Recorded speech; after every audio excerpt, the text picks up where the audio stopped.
Hello class 9। अगर आपने मेरे यूट्यूब चैनल को सब्सक्राइब नहीं किया तो स्टूडेंट प्लीज पहले से सब्सक्राइब कर दो। Manisha knowledge hub. आज एक हम one of the most interesting chapter cell the building block of life करेंगे। बच्चों ये चैप्टर बहुत ज्यादा इंटरेस्टिंग है एंड इम्पोर्टेंट है बायोलॉजी में, क्योंकि हमारी पूरी बॉडी किससे मिलकर बनी है? एक सिंगल सेल से। आपको पता है सेल क्या है बच्चों? Cell is the structural and functional unit of life. Cell क्या है? हमारा structure and functional unit of life. ठीक है, आप सबको पता है हमारी बॉडी की जो पूरी फुल बॉडी है वो किससे मिलकर बनी है? सेल से। सेल जब बच्चों मिल जाते हैं, अ ग्रुप ऑफ सेल से वो क्या बनता है? टिश्यू। ठीक है, जब ग्रुप ऑफ टिश्यू मिल जाते हैं तो बच्चों हमारा क्या बन जाता है? ऑर्गन। ठीक है, तो जो सेल है वो क्या स्ट्रक्चरल यूनिट है, क्योंकि फुल बॉडी सेल से बनी है। जैसे एक रूम एक ईंट से मिलकर बना है, वैसे हमारी फुल बॉडी एक सिंगल सेल से बनी है।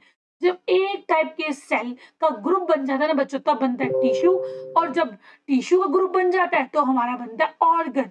और ऑर्गन के ग्रुप से क्या बनता है बच्चों? हमारा ऑर्गन सिस्टम। क्या बनता है? Organ system. जैसे फॉर एग्जाम्पल हमारा डाइजेस्टिव सिस्टम कैसे मिलकर बना है बच्चों? स्टमक से। हमारी ईसोफेगस, माउथ।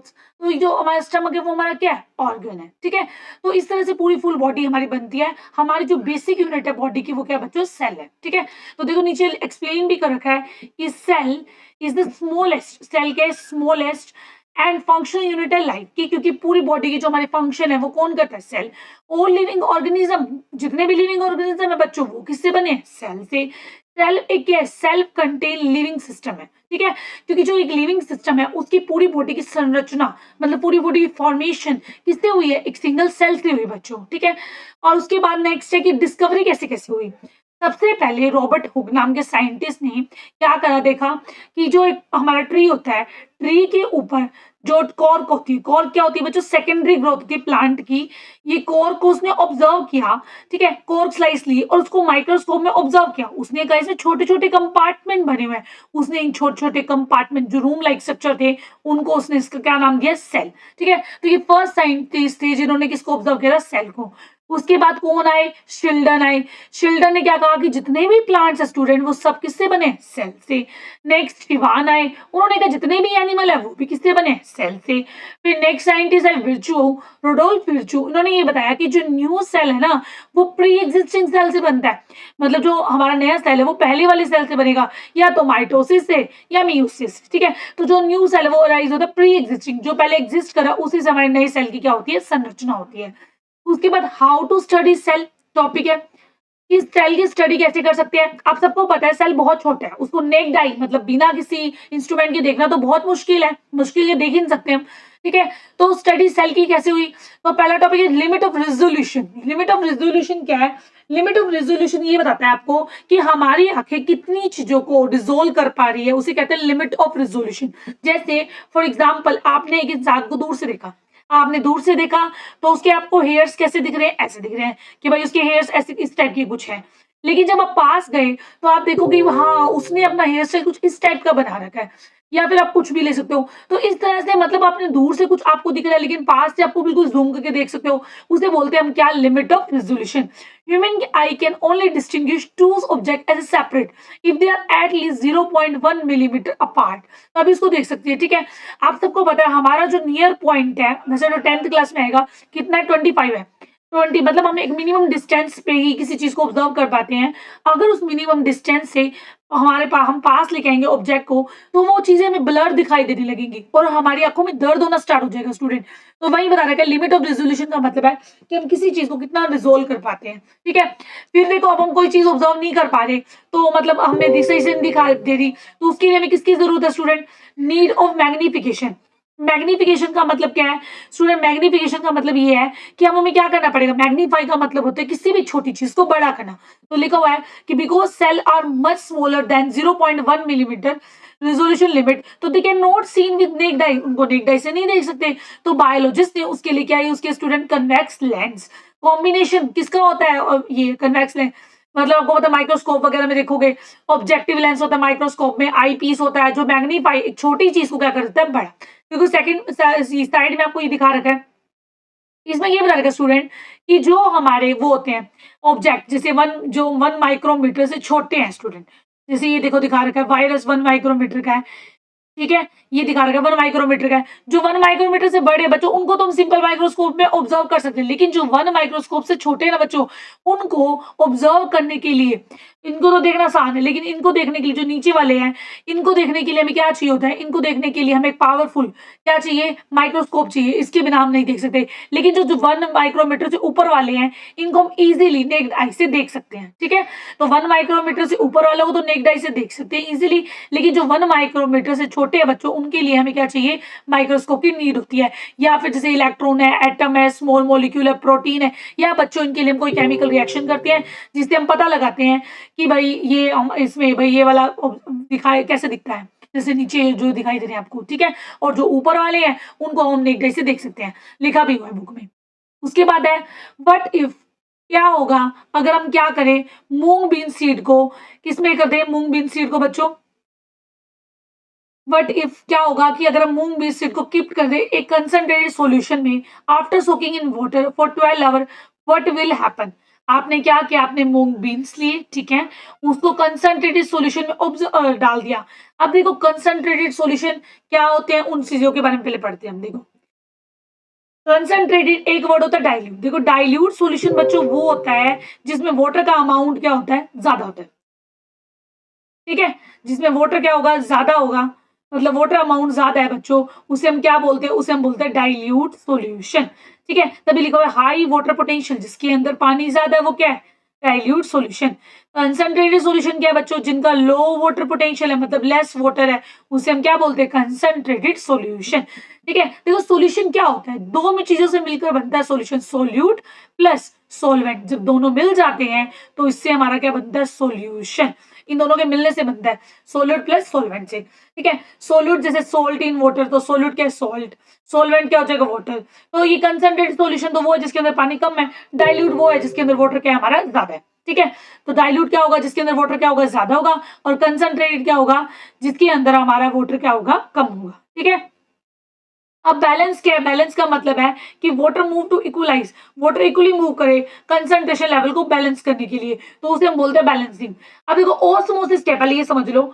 ओस्मोसिस का मतलब होता है, ये भी एक स्पेशलाइज फॉर्म है डिफ्यूजन की, बस इसमें और डिफ्यूजन में यही डिफरेंस होता है स्टूडेंट, कि देखो इसमें हर एक चीज कहां से मूव करती है, high concentration to low concentration, ठीक है, डिफ्यूजन में भी।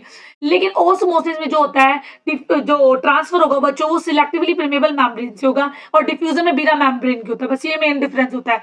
लेकिन ऑस्मोसिस का मतलब क्या है कि high concentration to low concentration क्या मूव करेगा बच्चों, सोलवेंट, सोलवेंट कौन होगा, वाटर, ठीक है, कुछ भी हो सकता है, वैसे वाटर मूव करेगा high concentration to low concentration, उसका मतलब होगा ओस्मोसिस। और डिफ्यूजन का मतलब क्या होता है, डिफ्यूजन का मतलब भी हाई कंसंट्रेशन से लो कंसंट्रेशन की तरफ किसी भी चीज का मूव करना है, उसे बोलते हैं डिफ्यूजन, ठीक है।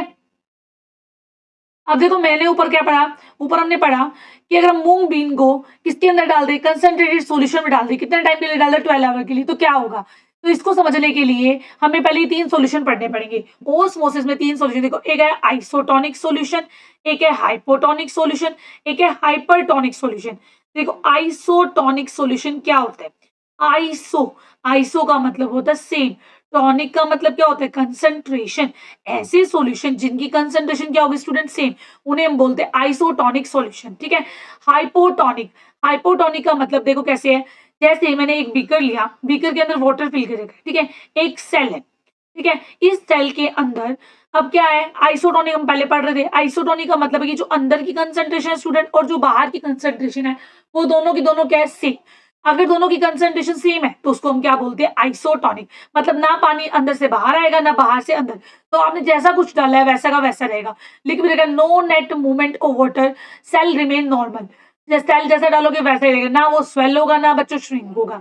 जैसे एग्जांपल है 0.9% NaCl solution for the animal, ठीक है। उसके बाद है हमारा हाइपोटोनिक सॉल्यूशन। हाइपोटोनिक सॉल्यूशन क्या होता है, हाइपो का मतलब है बच्चों वो सॉल्यूशन जिसकी कंसंट्रेशन, मतलब देखो हाइपोटोनिक का मतलब क्या है कि बाहर आपका पानी भर गया और अंदर जो सेल है ना बच्चों, उस सेल के अंदर जो आपका सोल्यूट है वो तो ज्यादा है, लेकिन सोलवेंट क्या है बच्चों, कम है, ठीक है। और बाहर क्या है, सोलवेंट ज्यादा है, ये बाहर क्या है, हमारा सोलवेंट है, और सोलवेंट ज्यादा है, मतलब डाइल्यूट है, मतलब बाहर पानी है सारा, ठीक है। तो अब अंदर क्या है, सोलवेंट कम है। अब ओस्मोसिस का मतलब क्या होता है, वाटर का मूव करना हाई टू लो। तो वाटर कहाँ से कहाँ मूव करेगा बच्चों, वाटर मूव करेगा हाई टू लो। तो पानी कहाँ मूव करेगा, बाहर से क्या आएगा, अंदर की तरफ आएगा। और जब पानी बाहर से अंदर की तरफ आएगा बच्चों, तो हमारा सेल क्या हो जाएगा, हमारा सेल स्वेल हो जाएगा। तो यहाँ पे जो वाटर है ना बच्चों, वो कहाँ से कहाँ मूव करेगा, पानी अंदर से बाहर से आएगा अंदर। तो इसलिए जो वाटर है एंटर कर जाएगा सेल के अंदर, क्योंकि सेल के अंदर वाटर कम है। अंदर जो सेल है उसके अंदर जो फ्लूइड है उसके अंदर सोल्यूट ज्यादा है, ठीक है। और बाहर क्या है, सिर्फ सोलवेंट है। तो पानी बाहर से कहाँ जाएगा, अंदर। तो हमारा सेल स्वेल हो जाएगा, और स्वेल होके मे बी बर्स्ट भी हो सकता है, क्योंकि वाटर अगर कंसंट्रेशन वाटर की ज्यादा चलेगी, ठीक है। तो एग्जाम्पल है हमारा डिस्टिल वाटर। एक होता है हमारा हाइपरटोनिक सोल्यूशन। हाइपरटोनिक सोल्यूशन क्या होता है बच्चों, हाइपरटोनिक सॉल्यूशन वो होता है जिसके अंदर हमारा अंदर, जैसे मान लो एक सेल डाला मैंने वाटर यहाँ पे, हमारा अंदर तो वाटर क्या है ज्यादा, और बाहर वाटर क्या है कम। बाहर, अंदर वाटर क्या है ज्यादा, और बाहर वाटर क्या है कम, ठीक है। बाहर वाटर हमारा क्या है, कम है बच्चों, ठीक है। बाहर वाटर कम है। तो अब क्या होगा, जो वाटर है वो हाई टू लो मूव करता है, तो वाटर क्या आएगा, अंदर से कहाँ आएगा, बाहर। तो अब सेल क्या हो जाएगा, श्रिंक। तो देखो water move out of the cell and cell shrink. ये कब होगा, सोल्यूट कंसंट्रेशन जो एक्स्ट्रा सेलुलर फ्लूइड है उसमें तो ज्यादा है, और अंदर सोल्यूट क्या है बच्चों, कम है। तो अंदर अगर सोल्यूट कम है तो मतलब सोलवेंट ज्यादा होगा, सोलवेंट का मतलब वाटर ज्यादा होगा। अगर अंदर वाटर ज्यादा तो अंदर से वाटर कहाँ आएगा, बाहर। And that call hypertonic solution. Hypertonic solution में सेल हमेशा श्रिंक होता है, और हाइपरटोनिक सोल्यूशन में सेल हमेशा स्वेल होता है। और आप ये डेली लाइफ एग्जांपल भी देख सकते हो कि जब आप अचार वगैरह डालते हैं, तो आम के अचार में, आम के अंदर हम क्या करते हैं, नमक को डालते हैं। जब नमक डालते हैं बच्चों उसके अंदर, तो वो पानी क्या रिलीज करता है, और जो उसकी आम की जो स्लाइसिस होते हैं वो बिल्कुल श्रिंक होना स्टार्ट हो जाते हैं कुछ टाइम के बाद। तो उसको बोलते हैं वो हाइपरटोनिक सॉल्यूशन है। वहां पे क्या हो रहा है, हमारा जो हमारा कंटेंट है वो श्रिंक हो रहा है। लेकिन हाइपरटोनिक में अब जो हम, हाइपरटोनिक का मतलब क्या है, जैसे हमने रात को चने भिगो दिए, अब जब रात को आपने उसको डाला पानी के अंदर, तो सुबह देखोगे स्वेल हो जाएगी। ऐसे किशमिश जो है वो भी वाटर में एब्जॉर्ब होकर स्वेल हो जाती है। उसका रीजन भी ये है कि वो सॉल्यूशन क्या होता है, हाइपोटोनिक, और जो हमारा अचार है वो हाइपरटोनिक होता है, ठीक है। तो यही बता रहे थे। देखो अब जैसे ये वाला क्वेश्चन था कि व्हाट इफ मूंग बीन, क्या हो अगर मूंग बीन सीड को हम कंसंट्रेटेड सॉल्यूशन में डालें। अब समझना क्या है कि बाहर कंसंट्रेटेड है, कंसंट्रेटेड का मतलब बाहर सोल्यूट ज्यादा है, और सोलवेंट क्या है बच्चों, कम, ठीक है। तो मूंग बीन यहाँ पे स्वेल होंगे या श्रिंक होंगे, तो खुद सोचो, यहाँ पे मूंग के बीन क्या हो जाएंगे बच्चों, श्रिंक हो जाएंगे, क्योंकि water high to move low move करता है। अगर बाहर सोलवेंट कम है तो अंदर सोलवेंट ज्यादा होगा ऑटोमेटिकली, तो अंदर से सोलवेंट कहाँ आएगा, बाहर, ठीक है। लेकिन वैसे मूंग बीन क्या होते हैं हमारे, स्वेल होते हैं। कब स्वेल होते हैं, अगर खाली पानी में डालते हैं। तो ये है, ठीक है। नेक्स्ट है discoveries of cell. Discovery cell के अंदर किसने क्या डिस्कवर किया, देखो सबसे पहले रॉबर्ट हुक आए थे बच्चों, उन्होंने क्या किया था, फर्स्ट सेल डिस्कवर किया था। लेकिन ये सेल स्टूडेंट डेड था, ये क्या था, डेड। उसके बाद एंटोन वोन लिविनोव का, उन्होंने लिविंग सेल डिस्कवर किया, पोन्ड के अंदर किया था उन्होंने। रेड जो रॉबर्ट ब्राउन थे बच्चों, उन्होंने न्यूक्लियस की डिस्कवरी की थी। एम शिल्डन मैं ऑलरेडी बता चुकी हूँ, इन्होंने बताया था कि plant made up of cell, starting में वीडियो के, ये बॉटनिस्ट है। और शिवान जो है वो कौन है बच्चों, जोलॉजिस्ट। शिल्डन और शिवान दोनों ने मिलकर दी थी सेल थ्योरी। शिवान ने सेल हाइपोथेसिस दिया था। रुडोल्फ विर्च्यू, इन्होंने एक टर्म दी थी ओमनी सेल्यूलर ई सेल्यूलर। इसका मतलब होता है सेल फॉर्म होता है फ्रॉम प्री एग्जिस्टिंग सेल, कि नया सेल हमेशा पुराने सेल से ही फॉर्म होगा बाय द डिवीजन। फिर सिंगल और निकोलसन आए बच्चों, इन्होंने फ्लूइड मोज़ेक मॉडल दिया। नेक्स्ट है कैमिलो गोल्गी। कैमिलो गोल्गी ने क्या डिस्कवर की थी, गोल्गी बॉडी। एंड जॉर्ज पैलाडे, जिन्होंने किसकी डिस्कवरी की बच्चों, राइबोसोम की। तो ये डिस्कवरीज है, इनको लगना इंपॉर्टेंट है। नेक्स्ट है स्ट्रक्चर ऑफ सेल मेम्ब्रेन। आपकी जो सेल मेम्ब्रेन है वो किससे मिलकर बनी है, देखो सेल मेम्ब्रेन जो है लिपिड की बाइलेयर होती है उसके अंदर, फैट की, विद वाटर अट्रैक्टिंग हेड तो बच्चों बाहर होगा, और जो रिपेलिंग वाटर रिपेलिंग टेल है वो कहाँ होगी, हमारी इनवर्ड होगी, ठीक है। वाटर को अट्रैक्ट करने वाला हेड कहाँ है, बाहर। देखो ये देखो, ये दिखा रहेगा, हेड हमारा बाहर है और टेल का बच्चों अंदर है। मोलिक्यूल मूव करेगा side by flip and rotate with the membrane. जैसे हम लिक्विड वगैरह जा रहे तो फ्लिप करेंगे इसके अंदर। प्रोटीन इन द मेम्ब्रेन किसकी तरह काम कर रहा है, यहाँ पे जो प्रोटीन है, ये देखो दिखा रखा है, ये दिखा ब्लू ब्लू, ये क्या है, प्रोटीन है बच्चों। ये गेट कीपर की तरह काम कर रहा है। आप सबको पता है कि जब हम स्किन के ऊपर ऑयल अप्लाई करते हैं वो अब्जॉर्ब हो जाता है, पर वाटर को इतना ज्यादा अब्जॉर्ब नहीं करती। तो ये गेट कीपर है, ये बताएंगे कि सिलेक्टिवली परमेबल तभी होती है मेम्ब्रेन, ये कुछ ही पार्टिकल को अपने अंदर जाने देगी। इस मॉलिक्यूल जो है अरेंज है टाइल्स इन मोज़ेक, तो इसलिए इसको मोज़ेक मॉडल भी बोलते हैं, ठीक है। तो ये क्वेश्चन आ सकते हैं मार्क्स में कि मोज़ेक मॉडल किसको बोलते हैं, सेल मेम्ब्रेन की जो स्ट्रक्चर है उसी को बोलते हैं मोज़ेक मॉडल, ठीक है। और इसमें हेड जो होता है बच्चों वो बाहर होता है। हेड कैसा है, वाटर अट्रैक्टिंग हेड आउटवर्ड है, और वाटर रिपेलिंग जो टेल है बच्चों वो हमारी कहाँ है, इनवर्ड है। ठीक है, और प्रोटीन एम्बेडेड है। उसके बाद आपकी एक्टिविटी दिखा रखी है। एक्टिविटी में देखो क्या दिखा रखा है, ये है बच्चों माइक्रोस्कोप। ये आपको लैब में देखने को मिलेगा।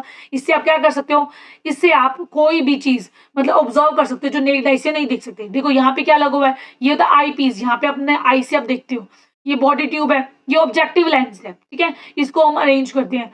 ये स्टेजेस है, ये मिरर लगा रखा है बच्चों। मिरर क्यों लगा रखा है? ताकि आपकी जो आप स्लाइड देखोगे यहाँ पे रखकर आपको अच्छे से दिखाई दे, ठीक है? नहीं तो ब्लैक ब्लैक दिखाई देता अगर लाइट प्रॉपर ना हो। 45 एंगल पे एडजस्ट कर रखी होती है। उसके बाद है यहाँ पे ये क्या है, फाइन एडजस्टिंग नॉब है, इसको आप एडजस्ट करते हो, ठीक है? और ये कोर्स एडजस्टिंग नॉब है यहाँ पे भी, और मतलब नॉब्स की हेल्प से आप एडजस्ट करते हो अपनी आई पॉइंट की व्यू के अकॉर्डिंग कि आपको वो ऑब्जर्व हो रहा है नहीं हो रहा स्लाइड में, ठीक है? तो स्लाइड्स में हम क्या देख सकते हैं, प्लांट और एनिमल सेल को ऑब्जर्व कर सकते हैं। तो देखो एक्टिविटी 2.1 में दिखा भी रखा है, focus on the slide and count the number of cell. ये स्लाइड में आपको दिखाई देगा, आपने स्लाइड रख रखी है, ठीक है? ये आपको आई पीस पे दिखाई दे रहा है देखने पे कि आपको नंबर ऑफ सेल दिखाई दे रहे हैं, डायमीटर दिखाई दे रहा है। तो एस्टिमेट कैसे कर सकते हो किसी भी सेल का रियल साइज? तो देखो कैसे करोगे, diameter of the visible field. देखो जैसे ये ब्लैक ब्लैक लाइन आपको डायमीटर की तरफ दिखा दी, ठीक है? ये डायमीटर ले लिया, तो ऊपर तो हम रखेंगे बच्चों डायमीटर और नीचे रखेंगे नंबर ऑफ सेल। अब काउंट करो इस डायमीटर में कितने नंबर ऑफ सेल है, 1 2 3 4, उसको आप डिवाइड में रख दोगे। तो इस तरह से आप किसी भी सेल का एस्टिमेट साइज को निकाल सकते हो, ठीक है? उसके बाद एक्टिविटी 2.2 में क्या दिखा रखा है, एक्टिविटी 2.2 में ना क्या करा, पोटैटो लिया गया बच्चों। पोटैटो को 2 पीस में कट कर दिया, ठीक है? इनिशियल वेट को हमने ले लिया है। फिर क्या करा, एक पोटैटो को तो हमने प्लेन वाटर में डालना है 1 घंटे के लिए, और एक वाटर को, एक मतलब पोटैटो को आपको बी बीकर में डालना है जिसमें 20% सोल्ट है, ठीक है? इनको ना क्या करना है, लीव, इनको छोड़ देना है अनडिस्टर्ब कुछ टाइम के लिए। तो आप क्या विजिबल चेंज ऑब्जर्व करते हो, आप फाइनल वेट ऑब्जर्व कर सकते हो इसमें।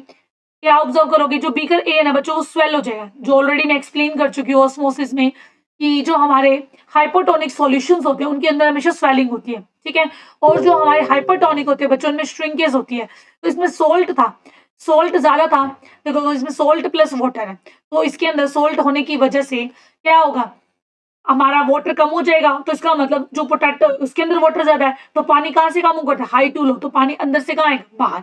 और इसके अंदर क्या होगा, बाहर सिर्फ पानी है तो वो सोलवेंट बाहर क्या है, ज्यादा, अंदर क्या होगा, कम, तो पानी बाहर से कहाँ जाएगा, अंदर। इसलिए 1 घंटे के बाद इसमें स्वेलिंग होगी और इसमें क्या हो जाएगी, श्रिंकेज हो जाएगी, ठीक है?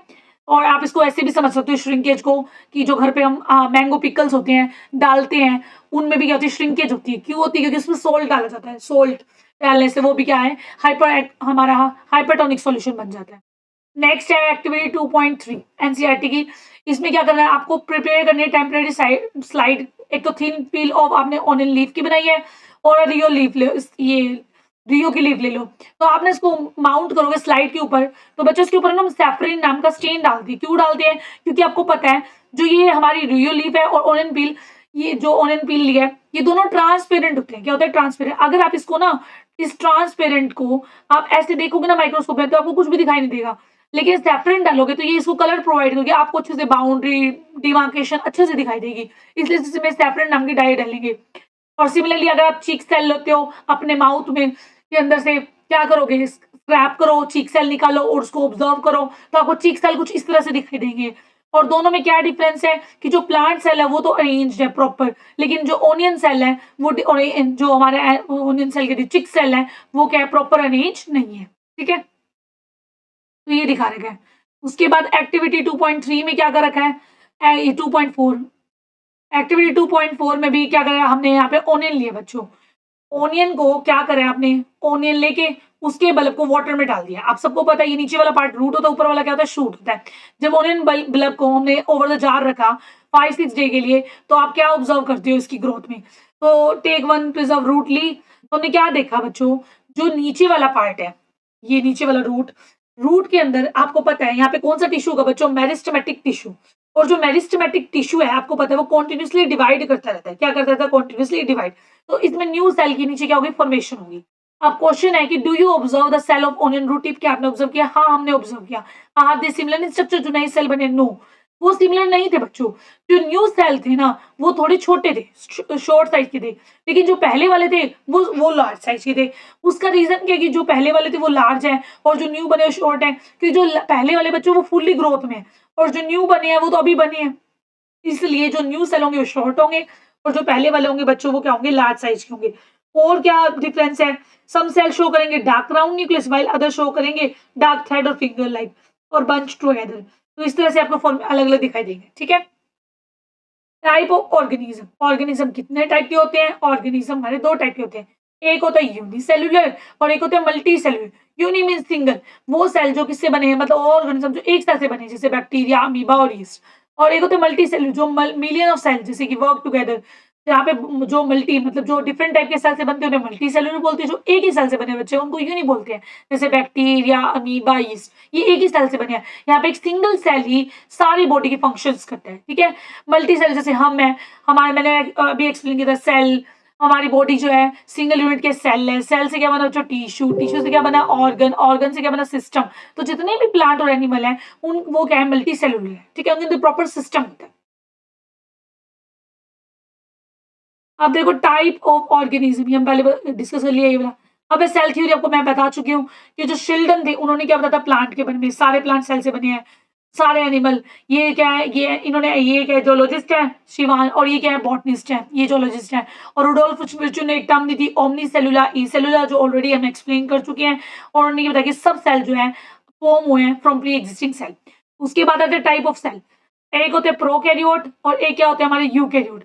देखो प्रोकैरियोट क्या है, जो मतलब कि वो मतलब वो प्रोकैरियोट वो ऑर्गेनिज्म है जिनके न्यूक्लियस के चारों तरफ न्यूक्लियर मेम्ब्रेन नहीं होती। ठीक है, इसको बोलते हैं मतलब इनकम्प्लीट, मतलब कंप्लीट नहीं है। ठीक है, और यूकैरियोटिक में क्या होगा कि जो न्यूक्लियस है उसकी चारों तरफ क्या होगी बच्चों, न्यूक्लियर मेम्ब्रेन। तो इसका साइज 1 to 10 माइक्रोमीटर, इनका 10 to 100।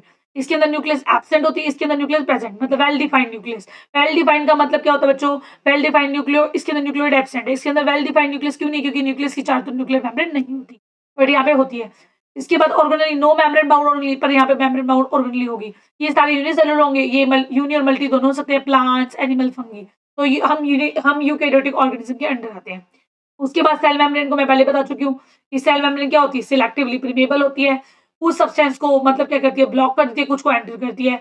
यूनिवर्सल फीचर है, प्रेजेंट होगी ऑल लिविंग ऑर्गेनिज्म में। फ्लूइडोमोसिक बोलते हैं, क्यों बोलते हैं फ्लूइडोमोसिक, क्योंकि लिपिड बाइलेयर एम्बेडेड है विद प्रोटीन और वो मूव करता रहता है, इसलिए इसको बोलते हैं फ्लूइडोमोसिक।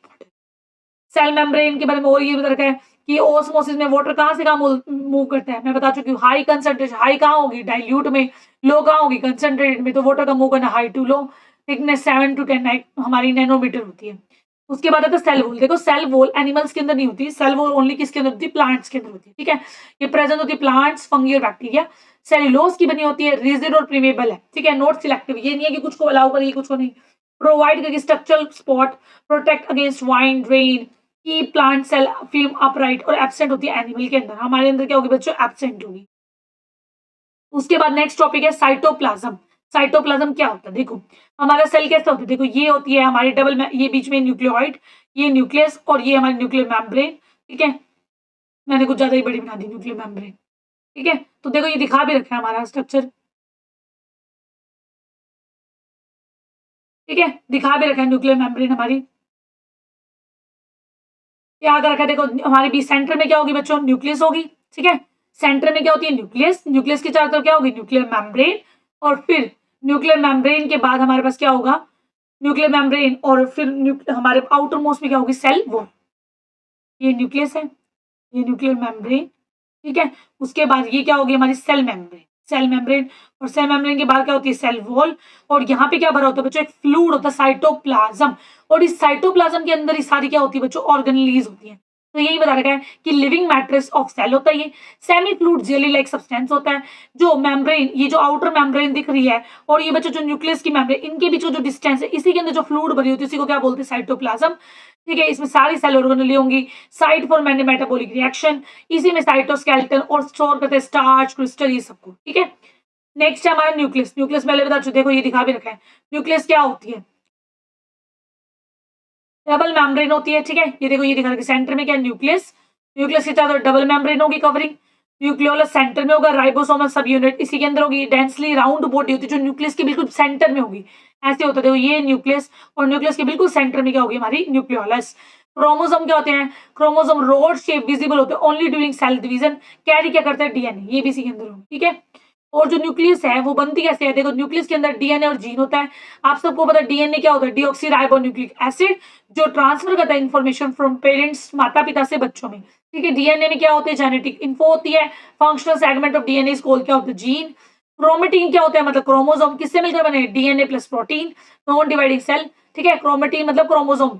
ये डीएनए और किससे मिलकर बना बच्चों? प्रोटीन से। देखो दिखा भी रखा साइड, यहाँ पे साइड में डायग्राम, ये न्यूक्लियस है, ये न्यूक्लियस के सेंटर में न्यूक्लियोलस, ये न्यूक्लियर पोर, न्यूक्लियर मेम्ब्रेन और ये न्यूक्लियोप्लाज्म। ठीक है, फिर हमारा टॉपिक क्या आता है? माइटोकॉन्ड्रिया। माइटोकॉन्ड्रिया क्या होता है? सबको पता है, mitochondria is power house of cell. Mitochondria power house है, डबल मेम्ब्रेन बाउंड होता है, अंदर फोल्ड होते हैं। इन फोल्ड्स को क्या बोलते हैं बच्चों? क्रिस्टल। लिखा लिखा भी हुआ है। ठीक है, परफॉर्म काम क्या करते हैं? Cellular respiration. प्रोड्यूस करते हैं एटीपी। एटीपी की फुल फॉर्म एडेनोसिन ट्राइफॉस्फेट। इनको एनर्जी करेंसी भी बोलते हैं। इनके पास खुद का डीएनए होता है राइबोसोम, इसलिए इसको सेमी ऑटोनोमस ऑर्गेनेल भी बोला जाता है, क्योंकि इसके पास खुद का डीएनए और खुद के होते हैं राइबोसोम। नेक्स्ट आता है हमारा एंडोप्लाज्मिक रेटिकुलम। एंडोप्लाज्मिक रेटिकुलम दो टाइप का होता है, रफ और एक होता है स्मूथ। रफ के नाम क्यों पड़ा? क्योंकि बच्चों ये दिखता है रफ है, क्योंकि इसके ऊपर राइबोसोम प्रेजेंट होते हैं। राइबोसोम क्या होते हैं? प्रोटीन फैक्ट्री होते हैं, जो क्या सिंथेसाइज करते हैं? प्रोटीन को। ठीक है, और ये बोल रहा है स्मूथ। स्मूथ में कोई राइबोसोम नहीं है, ये सिंथेसाइज और स्टोर करता है फैट्स और किसको करता है? हार्मोन्स को। ये कंटिन्यूस होता है अदर न्यूक्लियर मेम्ब्रेन। समझ आ गया एंडोप्लाज्मिक रेटिकुलम। नेक्स्ट है हमारा गोल्गी अपरेटस। गोल्गी अपरेटस को क्या है? गोल्गी अपरेटस को हम पोस्ट ऑफिस या फिर हम डिलीवरी बॉय भी बोलते हैं। क्यों? क्योंकि बच्चों ये डिलीवर करता है। ठीक है, स्टैक लाइक स्ट्रक्चर होंगे इसके अंदर, देखो दिखाई भी दे रहा है स्टैक लाइक स्ट्रक्चर। इसके अंदर वेसिकल होती है ट्रांसपोर्ट और सिक्रेशन के लिए। ये जुड़ा होता है बच्चों एंडोप्लाज्मिक रेटिकुलम और सेल मेम्ब्रेन से, और इसको डिस्कवर किया था कैमिलो गोल्गी ने, तब इसका नाम क्या पड़ गया? Golgi apparatus. ठीक है, इसका मेन काम होता है, देखो लिखा हुआ है modify sort and package protein and lipids. ये प्रोटीन को क्या करता है? पैकेज करता है। क्योंकि देखो जो हमारा ऊपर गया स्मूथ एंडोप्लाज्मिक रेटिकुलम, तो जो स्मूथ क्या बनाता है? स्मूथ हमारा लिपिड्स बनाता है। क्या बनाता है? लिपिड्स और फैट्स। ये लिखा हुआ है फैट्स, हार्मोन्स और डिटॉक्सिफिकेशन ऑफ ड्रग्स करते हैं। जो आप दवाई खाते हो उसको डिटॉक्सिफाई करने में स्मूथ एंडोप्लाज्मिक रेटिकुलम हेल्प करता है। ठीक है, और नीचे वाला क्या करता है? ये गोल्गी अपरेटस, ये पैकिंग वगैरह करेगा, मॉडिफाई करेगा। ठीक है, और ट्रांसपोर्ट करेगा, इसलिए समटाइम इसको क्या बोलते हैं? डिलीवरी बॉय या पोस्ट ऑफिस। नेक्स्ट है the ribosome. Ribosome is also known as a protein factory because ये made up of the RNA and protein found on area rough endoplasmic reticulum in cytoplasm and freely floating. जो freely float करते हैं, ये site होती है किसकी? Protein synthesis की। Next है द न्यूक्लियस। न्यूक्लियस क्या होता है? जो कंट्रोल करता है सेंटर ऑफ सेल को। सेंटर ऑफ सेल में क्या होता है? Nucleus. Surround bye double membrane, contain chromatin, DNA, nucleolus. ठीक है, इसमें डीएनए और क्या होता है? न्यूक्लियोलस होता है। कंट्रोल करता है सारी सेल एक्टिविटीज, सेल डिवीजन को, और स्टोर किसको करता है? जेनेटिक इन्फॉर्मेशन को। कौन कौन स्टोर करता है? न्यूक्लियस। नेक्स्ट हमारा टॉपिक आता है प्लास्टिड। प्लास्टिड क्या होते हैं बच्चों? प्लास्टिड जो कलर प्रोवाइड करते हैं प्लांट में, एक होता है क्लोरोप्लास्ट, ल्यूकोप्लास्ट एंड क्रोमोप्लास्ट। ठीक है, क्लोरोप्लास्ट ये ग्रीन पिगमेंट है, क्योंकि क्लोरोफिल आपको पता है ग्रीन होती है। एब्जॉर्ब करती है सनलाइट और फोटोसिंथेसिस भी यही करती है बच्चों। इसमें स्टोमा और क्या होते हैं? थैलाकोइड्स, ये दिखा रखा है डायग्राम में। ल्यूको क्या होता है? कलरलेस होता है, इसमें कोई भी पिगमेंट नहीं है। स्टोर्च ये स्टोर करता है स्टार्च, ऑयल एंड प्रोटीन को। ये रूट में मिलती है बच्चों, इसलिए कलरलेस है। ये found in root and seed potato. ठीक है, रूट में, ये सीड्स में और पोटैटो में। क्रोमोप्लास्ट ये क्या होता है? येलो, ऑरेंज और रेड, मतलब कलर वाला। क्रोमा मीन्स होता है colour. Give colour to the flower and fruit, attract करता है पोलिनेटर को। आपको पता है कि जो हमारे पोलिनेटर होते हैं कैसे अट्रैक्ट होते हैं? इन कलर्स के थ्रू, एंड सीड डिस्पर्जन में हेल्प करते हैं। क्लोरोप्लास्ट एंड माइटोकॉन्ड्रिया बच्चों ये क्या है? शेयर करते हैं evolutionary history with bacteria, both have their own DNA. तो क्लोरोप्लास्ट और माइटोकॉन्ड्रिया दोनों की दोनों सेमी ऑटोनोमस ऑर्गेनेल। कौन सी है? Semi autonomous. Why'd call semi autonomous बच्चों, because they have own their, इनके पास खुद का क्या है? खुद का ही डीएनए है और खुद के ही क्या है? राइबोसोम, इसलिए इन्हें सेमी ऑटोनोमस बोला जाता है। उसके बाद लास्ट टॉपिक आता है हमारा प्लांट सेल और एनिमल सेल। प्लांट सेल देखो प्लांट सेल का साइज बच्चों क्या होता है? बड़ा होता है। एनिमल का साइज उसके कंपैरिजन में क्या होता है? थोड़ा छोटा होता है। देखो प्लांट सेल में सेल वॉल होगी, क्योंकि मैं पहले बता चुकी हूँ हमारे अंदर सेल वॉल नहीं होती बच्चों। एनिमल के अंदर क्या होता है? एनिमल के अंदर सेल मेम्ब्रेन होती है। देखो सेल वॉल है, इसके अंदर सेल मेम्ब्रेन है, वैक्यूल्स है, न्यूक्लियस है, क्लोरोप्लास्ट और माइटोकॉन्ड्रिया इनके अंदर होते हैं। ठीक है, हमारे अंदर क्या होगा? Cell membrane, nucleus, nucleolus, mitochondria. Mitochondria हमारे अंदर Golgi body, lysosome, ribosome, endoplasmic reticulum. Lysosome क्या होता है बच्चा? Suicidal bag. ठीक है, why'd call suicidal bag because they have their own. इसके बाद क्या होता है? हाइड्रोलिटिक एंजाइम होते हैं। ठीक है, जो क्या करते हैं? हाइड्रोलिटिक एंजाइम जो फॉरेन पार्टिकल्स को मतलब डिस्ट्रॉय कर देते हैं, ठीक है? और कई बार क्या होता है कि हमें बहुत भूख लगती है और कुछ टाइम के बाद भूख लगना बंद हो जाती है। वो क्यों होती है? क्योंकि लाइसोसोम खुद को ही डाइजेस्ट कर लेता है, जब उसे खाना नहीं मिलता, ठीक है? तो ये किसके अंदर होता है? एनिमल के अंदर होता है। Ribosome, protein factory, endoplasmic reticulum, ये मैं एक्सप्लेन कर चुकी हूँ। तो देखो ये इसके अंदर होते हैं, किसके अंदर? एनिमल के अंदर। और प्लांट्स ये क्या होते हैं हमारे? सेल वॉल किसमें होती है? प्लांट सेल में, ठीक है? नेक्स्ट आता है सेल डिवीजन। सेल डिवीजन बच्चों 2 टाइप की होती है, एक होती है माइटोसिस और एक क्या होती है? मेयोसिस। माइटोसिस का मतलब क्या होता है? माइटोसिस को बोलते हैं हम इक्वेशनल डिवीजन। इक्वेशनल डिवीजन क्यों बोलते हैं बच्चों माइटोसिस को? क्योंकि माइटोसिस में क्या होगा, जो हमारा एक सेल होगा वो डिवाइड होकर कितने बन जाएगा? 2, ठीक है? तो produce 2 genetically identical cell, chromosome number stay same, chromosome number रहेगा, सेम रहेगा। जैसे हमारे अंदर कितने सेम क्रोमोसोम थे? 46, तो 46 ही रहेंगे यहाँ पे। और import for growth, repairing, maintenance के लिए होता है। एसेक्सुअल रिप्रोडक्शन में होता है। सोमैटिक सेल जो हमारी बॉडी के होते हैं, स्किन लाइनिंग, गट में, ये सब हमारे जो सेल होते हैं स्किन के, वो किससे डिवाइड होते हैं? माइटोसिस से। 2 आइडेंटिकल सेल का बनना। लेकिन मेयोसिस जो होती है बच्चों, वो रिडक्शनल डिवीजन है। कौन सी है? रिडक्शनल। रिडक्शन का मतलब क्या होता है? डिक्रीज होना। ये कौन सी डिवीजन है? रिडक्शनल। रिडक्शनल डिवीजन है ये हमारी, ठीक है? इसमें क्या होगा? क्रोमोसोम नंबर हाफ हो जाएगा। मान लो ये तो हमारी माइटोसिस थी। अगर मैं मेयोसिस की बात करूं, तो अगर यहाँ पे 46 है तो बच्चों जो नेक्स्ट बनेगा उसमें कितने हो जाएंगे? 23, इसका जस्ट हाफ, ठीक है? जो हमारे गैमेट है, स्पर्म एंड एग, उनके अंदर ये होती है, इंपॉर्टेंट होती है सेक्सुअल की, क्योंकि आपको पता है सेक्सुअल में क्या होता है कि जो मेल है बच्चों, वो क्या रिलीज करता है? स्पर्म, ठीक है? और फीमेल क्या रिलीज करती है? ओव। जब दोनों मिल जाएंगे, 246 इसमें है, 46 इसमें है, जब दोनों मिल जाएगा जाइगोट बन जाएगा बच्चों। जाइगोट में 46 प्लस 46, अब ये कितने हो गए? 92 हो गए। पर हम तो 46 हमारे अंदर होते हैं, तो यहाँ पे कौन सी डिवीजन होगी फिर? मियोसिस। मियोसिस कौन सी? रिडक्शनल। तो इसके वापस क्या हो जाएंगे? 46। इसलिए बोला कि ये सेक्सुअल रिप्रोडक्शन में होती है। और ए सेक्सुअल में तो आपको पता है सेम टू सेम डिवाइड होगा। अगर ये हम जैसे अमीबा है, अमीबा क्या होगा? एक अमीबा 2 पार्ट में डिवाइड हो जाएगा, मतलब 2 अमीबा बन जाएंगे। फिर 2 से अमी कितने बन जाएंगे? 4। तो वो तो हमारी माइटोसिस होगी ए सेक्सुअल वालों में। लेकिन मियोसिस किसमें होती है? सेक्सुअल वालों में। अच्छा देखो लास्ट क्वेश्चन क्या है? Who coined the term cell? इसका आंसर आप कमेंट बॉक्स में मुझे बताना। Thanks for watching my videos.